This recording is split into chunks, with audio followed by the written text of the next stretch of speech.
xibaar yu wér te wóor ca tàng-tàng ba abonnez-vous pour ngeen di mën di jot suñuy vidéo. dal leen ak jàmm seen chaîne bi di Buzz 221 HD kii di Gabriel Kane di ab activiste bu kenn dootu présenté ci réew mii di Sénégal yoonu réewu Sénégal moo ngi koy wër te bis buñ ko gisee dinañ ko daal di teg loxo daal di koy tëj ci kaso bi. coo loolee nu mu demee moom mooy que ne kii di Gabriel Kane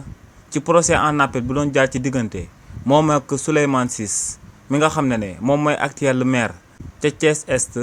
ginnaaw ba mu ko sosalee waxoon que ne akub sëriñ moo ko digal ngir mu daal di takk akub xale bu ndaw bu am ndawam bu ko defee mu daal di jëfandikoo ndawam boobee te li ni mel dina ko doon may mu daal di nekk akub maire. waaye nag ne kookee di Souleymane Ciss ginnaaw ba mu takkee xale bu ndaw bi ñu ànd te fekkul ci moom ndaw da koo fase woon.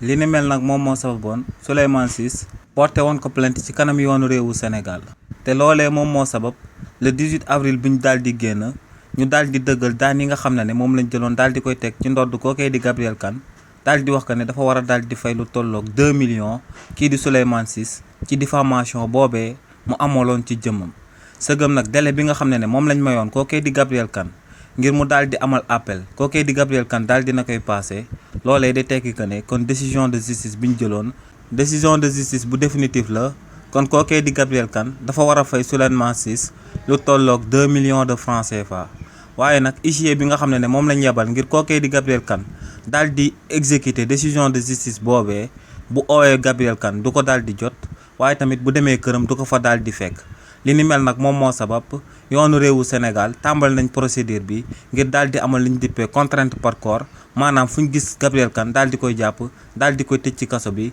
ngir par la force mu daal di fay kookee di Souleymane Ciss 2 millions yooyee nga xam ne yoonu réewu Sénégal moom moo ko jël daal di koy gàll ci ndoddam. xibaar yu wér te wóor ca tàng-tàng ba abonnez-vous pour ngeen di mën di jot suñuy vidéo.